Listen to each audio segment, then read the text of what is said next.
Baik, salam sejahtera untuk kita semua. Perkenalkan, nama saya Yulasan Robeti. Di sini saya akan menjelaskan tentang satu, asumsi-asumsi dasar proses keilmuan manusia. 2, paradigma ilmu, tegaknya teori-teori keilmuan. 3, kerangka dasar teori keilmuan, suatu diskusi metodologi. Yang keempat, ilmu-ilmu sosial, membuka jalur metodologi baru. Yang pertama, proses keilmuan manusia. Proses keilmuan manusia terjadi karena bertemunya subjek ilmu dengan objek ilmu. Maka suatu ilmu pada dasarnya terdiri dari 3 unsur subjek. Dan pertemuan keduanya, apa hakikat ketiga hal itu dan bagaimana peran masing-masing unsur tersebut, proses keilmuan dan lain-lain sebagainya. Pertanyaan ini dalam sejarah filsafat merupakan persoalan filsafat yang berkaitan dengan asumsi dasar dari proses keilmuan itu sendiri. Tentang hal ini, ada banyak aliran filsafat menyumbangkan pemikirannya. Berikut dibahas secara ringkas 4 aliran filsafat rasional: empirisme, kriterisme, internalisme.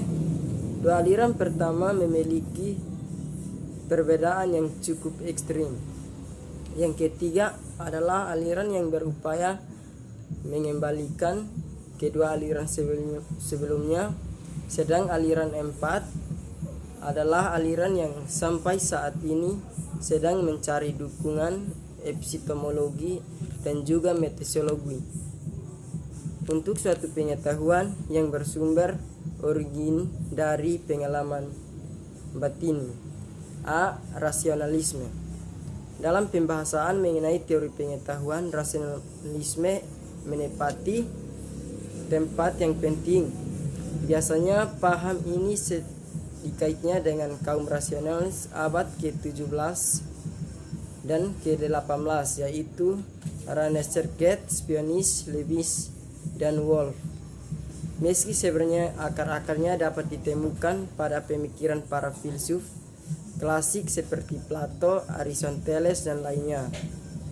B. Empirisme. Dari uraian di atas dapat diketahui bahwa rasionalisme merupakan aliran pemikiran yang menekankan pentingnya peran akal, idea, substansi, forum, kausalitas, dan kategori dalam keilmuan. Yang berikut substansi versus relasi. Seperti halnya kaum empirisi adalah lain David Hume berpendapat bahwa seluruh isi pemikiran berasal dari pengalaman yang ia sebut dengan istilah persepsi. Yang berikut kausalitas versus induksi. Dalam pandangan Hume adalah tidak benar jika kita mengatakan adanya hubungan sebab akibat antara berbagai kejadian sebagai pertanda adanya suatu bentuk hubungan yang mutlak di dunia yang disebut hukum kausalitas. Ini jelas merupakan pemikiran yang kacau, demikian kata Hume. Yang berikut kriterisme, epistemologisme. Immanuel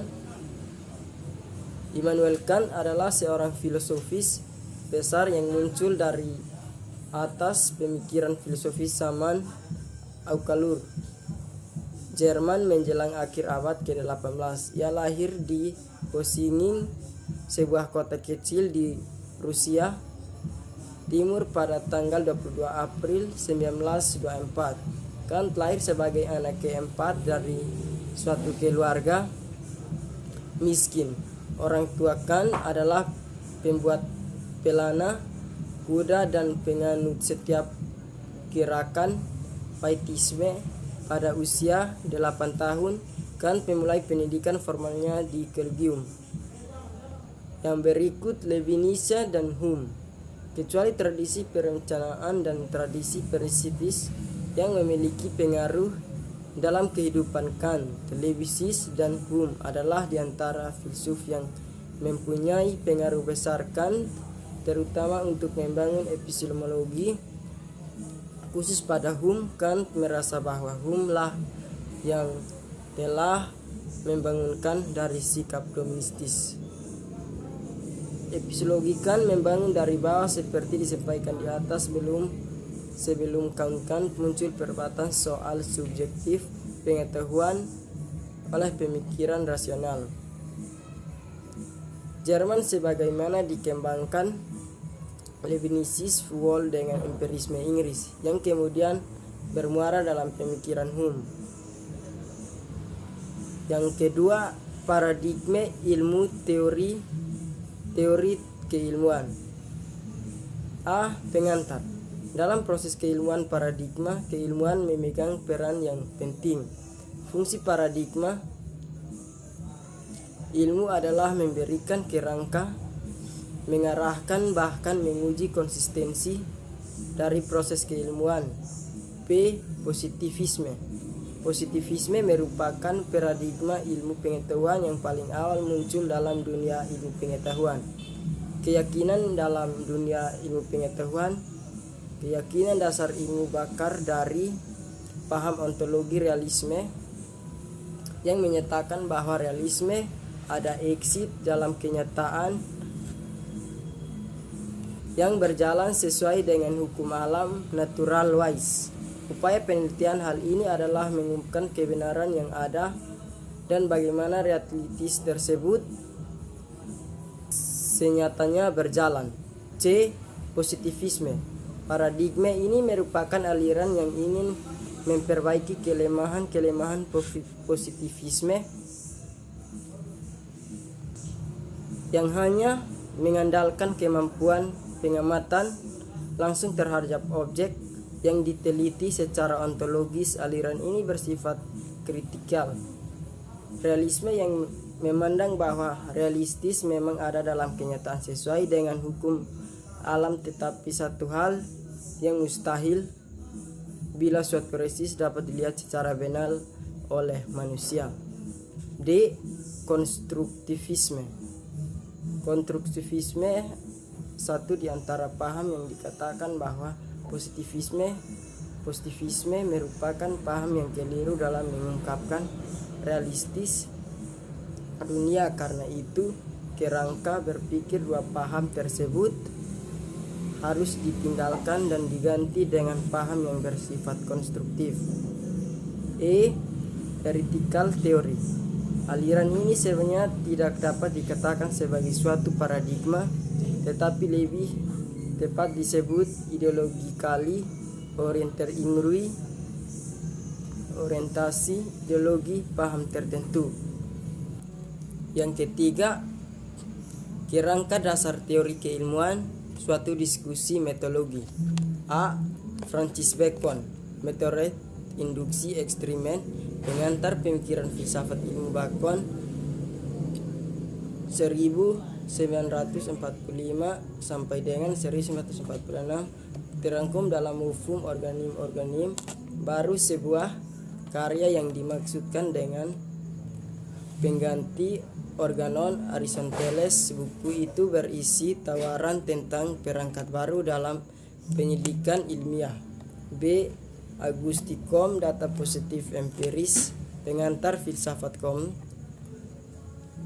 1798 sampai 1857. Berawal dari studinya tentang sejarah perkembangan dalam pemikiran manusia. Menurut Agusticum, sejarah perkembangan dalam pikir manusia terdiri dari 3 tahap, yaitu tahap teologi, tahap metafisik, dan tahap positif. John Stuart Mill. Logika induksi pengantar sama dengan Francis Bacon. John Mill 1806 sampai 1873 adalah di antara filsuf yang juga mempersoalkan proses generalisasi dengan cara induksi. Dalam persoalan generalisme ini, Mill sependapat dengan David Hume yang mempersoalkan secara radikal. Lingkaran Wiener, Vienna, Kierle, verifikasi. Pengantar Positivisme menganggap pengetahuan mengenai fakta objektif sebagai pengetahuan yang syai. Positivisme menghasilkan pengetahuan yang melampaui fakta, yakni mengakhiri riwayat ontologi atau metafisiksi, lebih-lebih metodologi, karena ilmu-ilmu tersebut menelaah dalam apa yang melampaui fakta inderawi. Dalam sejarah filsafat modern terlihat positivisme memiliki pengaruh penting bagi pengembangan ilmu pengetahuan, terutama ilmu-ilmu alam. Karl Popper, fasilifikasi pengantar. Nama lengkapnya Karl Raimund Popper. Ia lahir di Wina pada tahun 1902. Ketika umurnya 17 tahun, ia sempat menganut komunisme tetapi tidak lama. Kemudian ia meninggalkan aliran politik ini dengan alasan karena para penganutnya hanya menerima begitu saja satu dogmisme yang tidak kritis. Thomas S. Kuhn, Revolusi Sains. Thomas S. Kuhn lahir pada 18 Juli 1922 di Cincinnati, Ohio, Amerika Serikat. Pada tahun 1949 ia memperoleh gelar PhD dalam bidang ilmu fisika. Howard University. Di tempat yang sama ia kemudian bekerja sebagai asisten dosen. Imre Lakatos, Mesologi, Program Riset Metodologi Positivisme telah mendominasi kajian filsafat ilmu. Waktu cukup panjang untuk sejarah. Pengaruh kedua abad 20 telah muncul berpikiran yang mencoba mendobrakkan dominasi ini dengan memunculkan filsafat yang baru. Yang keempat, ilmu-ilmu sosial membuka jalur metodologi baru. Fenomenologi. Istilah fenomenologi berasal dari bahasa Yunani painistasi yang berarti menunjukkan dan menampakkan diri sendiri. Sebagai aliran epistemologi, fenomenologi diperkenalkan oleh Edmund Husserl 1859 sampai 1938. Meski sebenarnya istilah ini tersebut telah digunakan oleh beberapa ahli filsuf sebelumnya. Secara umum, pandangan fenomenologi ini bisa dilihat pada dua posisi. Yang pertama, ia merupakan reaksi terhadap dominasi positivisme, sebagaimana hermeneutika. Hermeneutika merupakan satu di antara beberapa teori yang menawarkan pendekatan baru dalam ilmu-ilmu sosial. Pemikiran hermeneutiki sosial ini dikembangkan oleh Frederick Sociomet 1768 sampai 1834, Wilhelm Ditte 1833 sampai 1911, Gadamer 1900 sampai lain-lain. Di tengah mereka pemikiran hermeneutika yang pada awalnya sebagai teori memahami teks tulisan atau kitab suci, kemudian mendapat perluasan objek, yaitu teks kehidupan sosial dan lain-lain. Baik, mungkin ini sedikit pemberian materi dari saya. Terima kasih.